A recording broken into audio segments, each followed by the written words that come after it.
Matutupad ang hangarin sa tulay ng pamilyang Pilipino.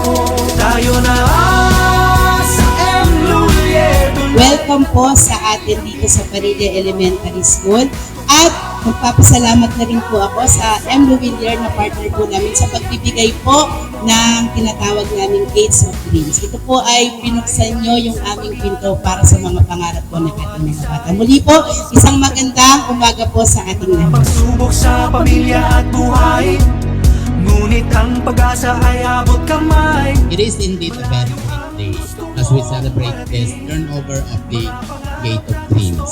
This is an educational institution. It is where we mold and cultivate the values of our young girls. Tayo na sa M. Lulieto, tulay ng pamilyang Pilipino. Matutupad ang hangarin sa... Hey, good morning. I'm Justiniano S. Reyes Sr., Regional Manager of Northeastern Luzon Region.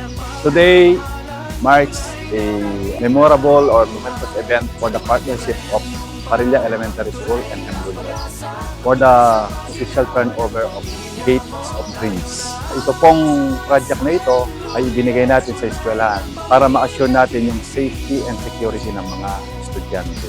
Ang eskwela po kasi hindi lang siya larangan ng pagtuturo, kundi para sa kaligtasan din ng ating mga estudyante.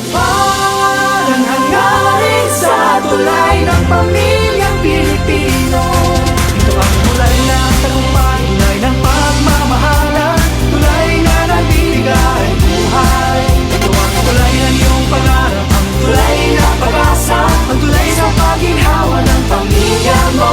Tayo na Nagagalak po kami na ibigay ito ng buong puso pamamagitan ng M. Lulieto Cares. At hiningi lang po namin na sana maging makatulong ito sa eskwelahan, lalo na sa mga bata. Muli, maraming salamat at mabuhay ang M. ito na sa M. Lulieto.